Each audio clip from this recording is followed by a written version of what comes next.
attitudes, different approaches, different perspectives, and it's actually very difficult to get a single clear outcome in this context. So the question I want to start out, does the balance of advantages favour Russia or not? And I want to offer you some thoughts on the factors that, to my mind, do favour Russia. Clearly, Russia, as far as the Eastern Partnership states are concerned, is a known quantity. It's much better known than the European Union. Secondly, I think it's fairly clear that follows on very closely in what we've just heard. Russia will support the political forces that emerge from the nomenclatura. It could do deals with them.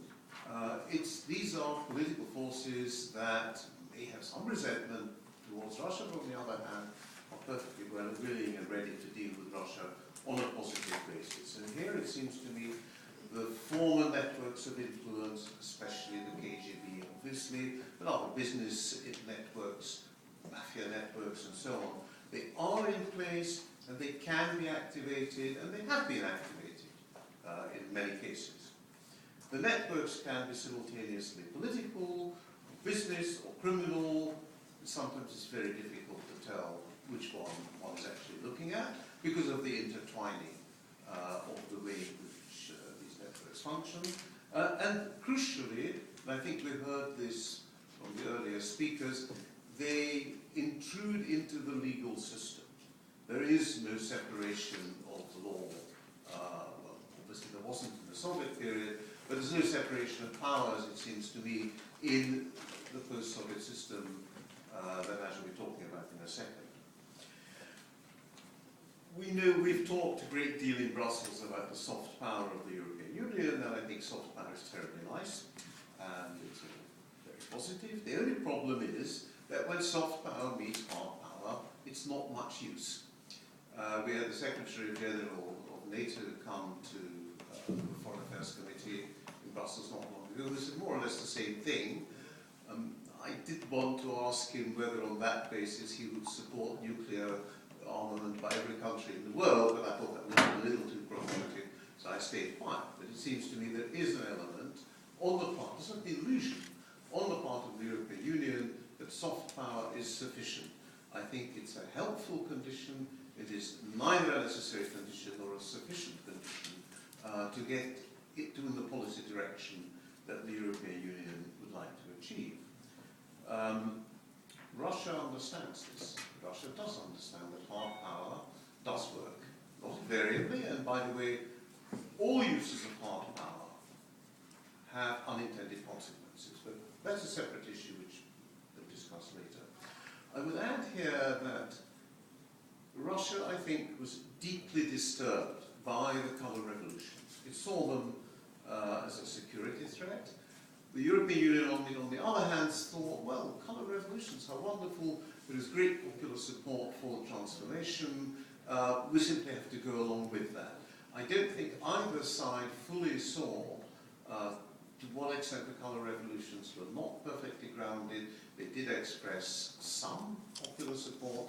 Whether we could actually talk about popular will in each and every case is something that I suppose the historians will have to examine.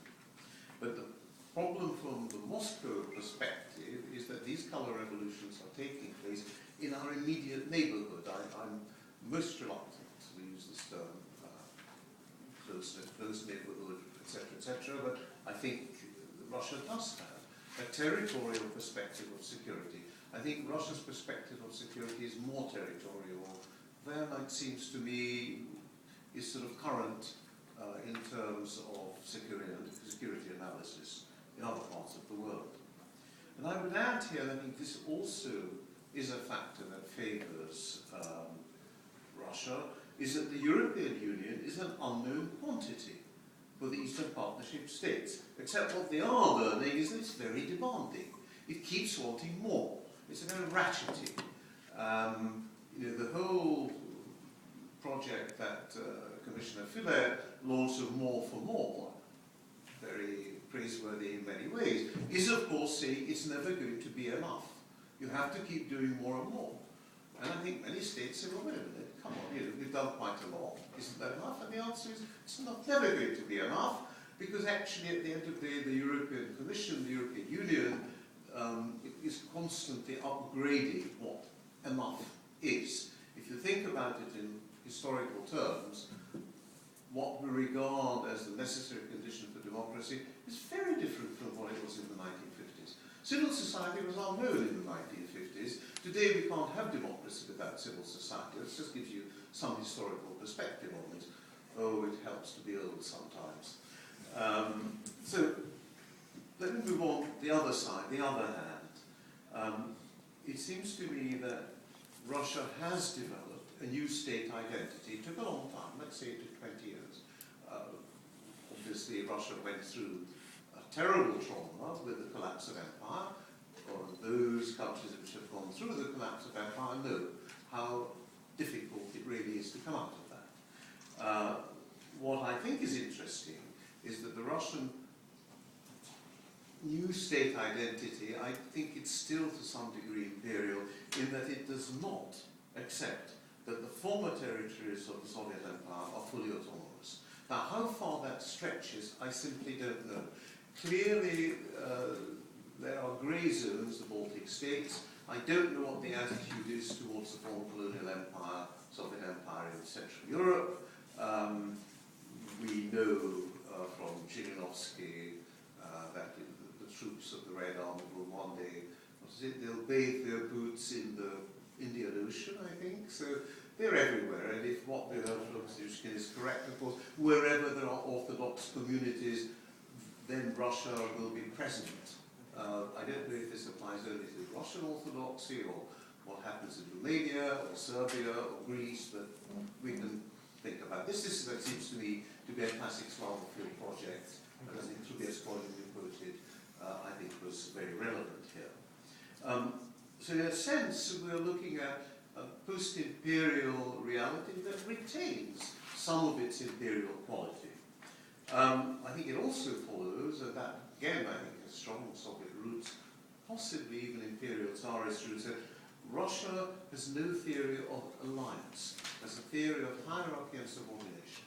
At that point, it may sign treaties with countries, but then, who cares? It's only a piece of paper. I have it on very good authority from the signatory of the Warsaw Pact that Russia's invasion of Hungary in 1956 was illegal under the Warsaw Pact. This is the former Prime Minister of Hungary, András Hegedűs, who I knew fairly well at one time. To some degree, I think he was being ironic, but it does say that, a piece of paper, well, it's really just a piece of paper, there's a hard reality there. Let's be pragmatic. And pragmatism is, well, if you've got to use force, you use force.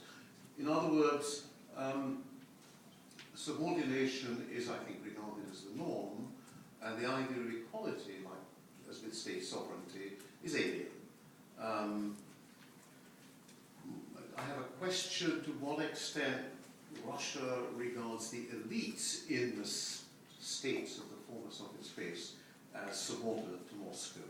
And I suspect the answer is it does see them as subordinates, perhaps with a longer leash than was the case during the Soviet period. It's clear to me that Russia accepts no responsibility for its imperial past. And if you look at other former empires, reluctantly or otherwise, they say, no, okay, we did some fairly nasty things. Depends which one you look at. I think the Brits have gone really quite a long way. The French to some degree, the Germans to a considerable degree. I don't know about the Spanish and the Portuguese. The Dutch, I think, again, said, oh, sorry, didn't really mean it, etc., etc. Russia, no. What a bizarre idea. Say sorry for what we've done in the past. Good heavens. Perish the thought. We don't do that kind of thing. Not a part of the Russian identity, if you like.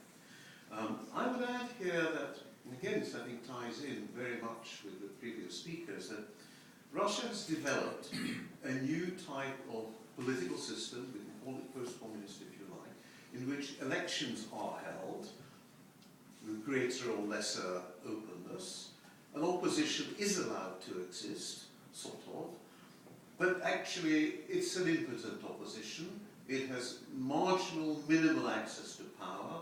What is interesting is that when it attempts to do something more, then enormous attacks, it will attract enormous attacks in order to delegitimize it. And this is where the criminalization we heard about in the context of Georgia comes in. That this is not really a legitimate political opposition, these are criminals. That, it seems to me, is part of a mindset that we find throughout. And the difficulty with that is that when you do get real criminals, it's very hard to say, is this a real criminal or is it just a political criminal? I can give you examples from Hungary where we've had a very interesting pattern in the last few years.